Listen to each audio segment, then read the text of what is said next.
While we are rightly focused on Ukraine and the Middle East, quite unsuccessfully, I must say, and in some elections, we are turning a blind eye to other conflicts that are tearing, namely Africa, apart. It's about these conflicts I like to speak because everybody else will speak about Ukraine and the Middle East. In Sudan, the world's largest displacement crisis, around 14 million people have been forced to their homes and tens of thousands have been killed. In the Democratic Republic of Congo, over 7 million people are internally displaced and 7,000 people have been killed in the east this year alone as camps for displaced people and are shelled and destroyed. In Nigeria, tens of thousands of Christians were killed. More than 2.2 million remain displaced. In the northeast, around 295,000 were newly displaced last year. In northern Mozambique, jihadist violence has displaced over 500,000 people in Cabo Delgado, with churches burned and Christians and convents from Islam deliberately attacked. These are not marginal crises, Mrs. Kallas. They are mass graves, mass displacements and systematic religious persecution. That is what I call strategic myopia towards Africa. Also in Brazil is a situation very serious going on against the state of law and arbitrary judicial actions that are tearing the country apart.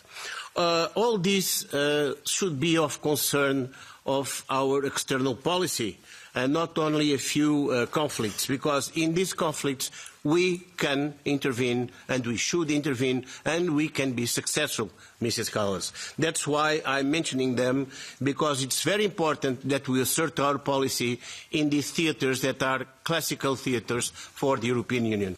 On the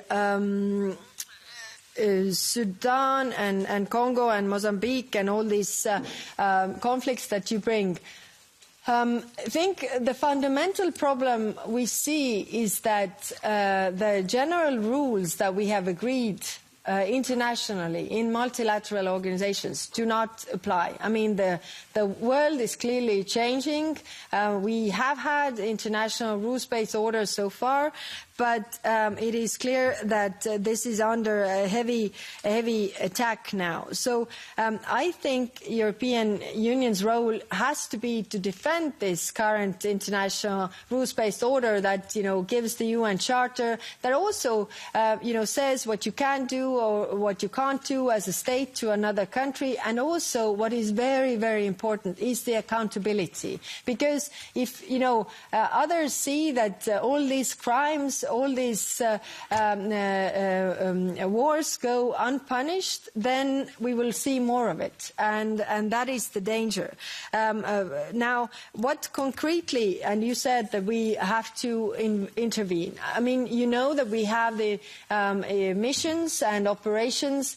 We had the discussion with the European defence ministers on broader, aspects of the missions and operations we have, because, it's very often so that, let's open a new mission, let's send, help there, but we never then close any of the other missions that we have. But all of these missions require resources, and even if member states are saying, yes, we should have a mission there to intervene, to help, to keep the peace on the ground, then they're very often not providing the necessary resources and people. I think we need to be more explicit and vocal regarding Venezuela. Our stance toward this country cannot focus solely on emphasizing the importance of maritime security in the Caribbean and the non-use of force. We have to put emphasis also on the defense of human rights and freedoms and the necessary democratic change in Venezuela.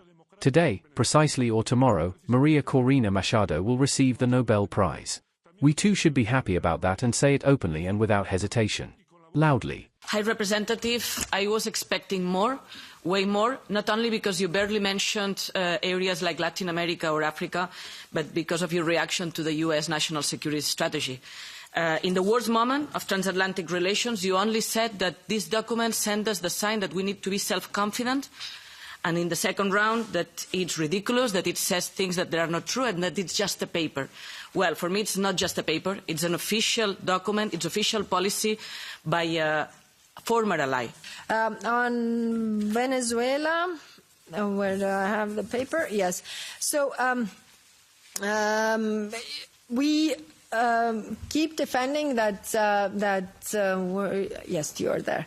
That Maduro lacks legitimacy, and it's also important for us to keep the presence on the ground at the same time, and we are in contact with the representatives of the opposition, and also we support the fight against the transnational organized crime. When I was in Latin America, when we had the EU CELAC summit, then I was listening very carefully what the Latin American and Caribbean countries were saying. It's a problem. I mean, these are global challenges that require also global solution when it comes to drug trafficking. Very much the drugs are coming to European countries, and they have a big issue with the gangs that are really taking hold of different countries. And then I come to my first round of answers. Is like really we are in this moment where rules, like, it's a complete chaos. Rules just don't apply. And that's why we are the ones who have been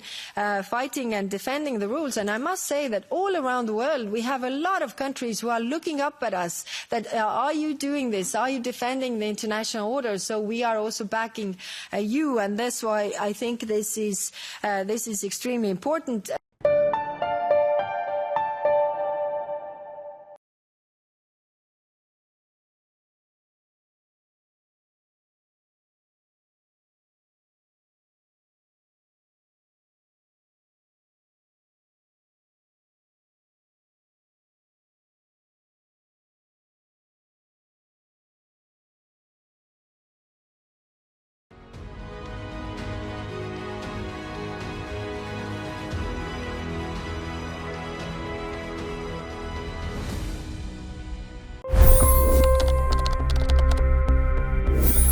$25 crore गरीब गरीबी को परास्त करके बाहर निकले।